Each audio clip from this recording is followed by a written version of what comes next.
আজ কিন্তু ভিডিওটা আমি শুরু করছিলাম সুন্দর একটা আলুর দম দেখিয়ে। তার কারণ একটাই, গতকাল ছিল আমার 20 জন মানুষের জন্য নিরামিষ খাবারের অর্ডার। আর এটা হচ্ছে প্রথম খাবার মালাই পনির। হ্যাঁ, পুরোটাই নিরামিষ ছিল, কারণ দিদির বাড়িতে পুজো ছিল, সেই হিসেবে দায়িত্ব করে আমাদেরকে অর্ডারটা দিয়েছিল। আর আমরাও চেষ্টা করেছি পুরোটা নিরামিষ রেখে রান্না করার। তো এটা হচ্ছে গিয়ে কাশ্মীরি আলুর দম। আমার বর এদিকে প্যাকিং করছে আর আমি একটু ভিডিওটা নিয়ে নিচ্ছিলাম, কারণ ভিডিও না নিলে তোমাদেরকে দেখাবো কী করে। আর একটা জিনিস দেখায়, এটা হচ্ছে গিয়ে রসগোল্লা। না না, একদমই না, এটা রসগোল্লা নয়। এটা হচ্ছে আমার লুচি বানানোর জন্য লেচি। দেখো কতটা বড় বড়। আর বড় মানে যে ফুলবে না এটা একদমই নয়, যতই বড় বানাই আমাকে দেখে কিছু মানুষ যেমন জ্বলে, আমার লুচিটাও কিন্তু ঠিক ফুলকোভাবে ওরম ফুলে উঠেছে।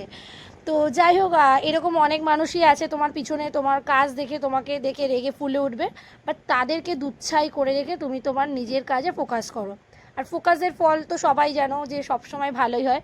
তো দেখো এইটা হচ্ছে কি আমার ফ্রাইড রাইস, যেটা ফ্রাইড রাইসে মেন সেটা হচ্ছে সবজি, যেটা ছাড়া কিন্তু ফ্রাইড রাইস মনেই হয় না। তো এখানে আমরা খুব বেশি বেশি করেই সবজি ইউজ করেছিলাম।